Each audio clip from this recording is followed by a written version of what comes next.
انجمن اساتذہ جامعہ کراچی اور صوبائی وزیر برائے بورڈز اور جامعات اسماعیل راہو کے درمیان مذاکرات ہوئے۔ ملاقات میں سیکرٹری بورڈز اور جامعات مرید رحمو بھی موجود تھے۔ ملاقات میں طے کیا گیا کہ ملتوی شدہ سلیکشن بورڈ دوبارہ شروع کیا جائے گا، جبکہ جامعات سے متعلق خط لکھا گیا خط تمام جامعات کے لیے نہیں تھا۔ یہ بھی فیصلہ کیا گیا کہ میکانزم بنانے کے لیے سندھ کے باقی جامعات کو تصحیح کر کے خط ارسال کیا جائے گا اور آئندہ وائس چانسلرز کو سلیکشن بورڈ وقت مقررہ پر مکمل کرنے کی ہدایت کی جائے گی۔ اس موقع پر صوبائی وزیر نے کہا کہ وہ جامعات کی خود مختاری کو اہمیت دیتے ہیں اور جامعات کی خود مختاری کے ساتھ کھڑے ہیں۔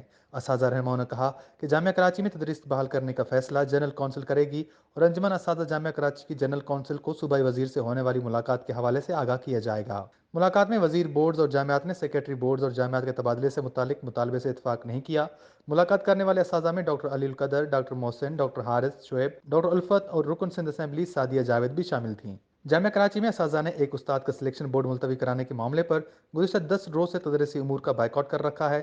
تاہم اب اس بائیکاٹ کے خلاف جامعہ کراچی میں طلبہ تنظیموں نے مظاہرے شروع کر دیے ہیں۔ جامعہ کراچی میں آئی ایس او کے طلبہ اور پیپلز اسٹوڈنٹ فیڈریشن نے مظاہرہ کیا اور فوری تدریسی عمل شروع کرنے کا مطالبہ کیا ہے۔